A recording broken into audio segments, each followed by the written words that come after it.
در ایران قرار داریم در پیکنزور پیکناشون رو چیندن خمانه 4 تا پیکن ببینید این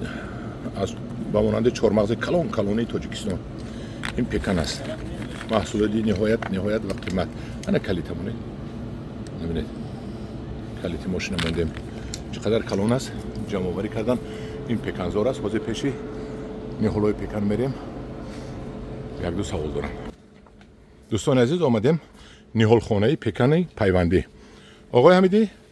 اینجا همش پیوندی است؟ نه همشون پیوندی است همش پیوندی است اینو رنگی های مو نشون میدن نه ها نشون میدن گردنکی که زدن این ها گردنکی که پایون بالا بردن این نه معنایش در تاجیکستان برعکس این خیل کنید ها این خیل کنید نه نهال پیوندیه ها نیهول پیوندی انم خیل درست این همین چند سال است اینا 1 سال است 1 سال بله بله این قد شما چند قدر است قد شما من 1.80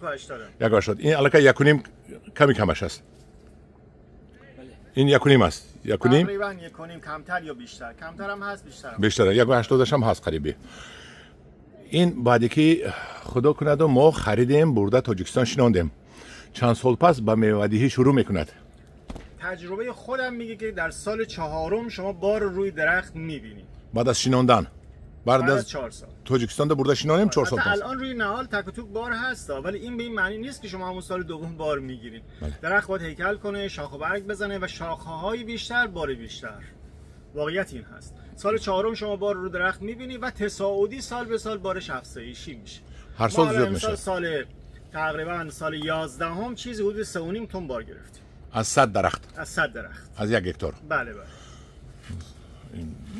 این پول ناز است این اگر $10 هم فروشد نرخ این چند پول است نرخ میوهش والا پارسال ما کیلوی 600 تومان عمده فروختیم خرده فروشی نداریم امسال هم قیمتمون رو 900 تومان گذاشتیم با دلار گوید امسال چند دلار تقریبا $9 میشه $9 این که در ایران است ارزان است در ما بگمانم $15 زیاد میفروشن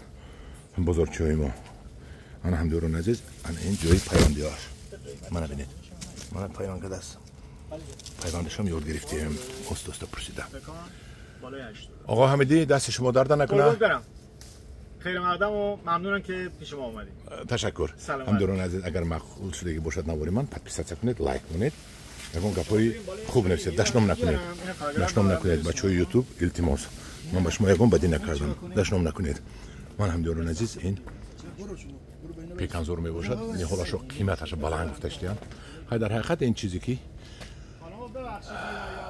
موافق مقصد است برای خریدن روزش خطی گویم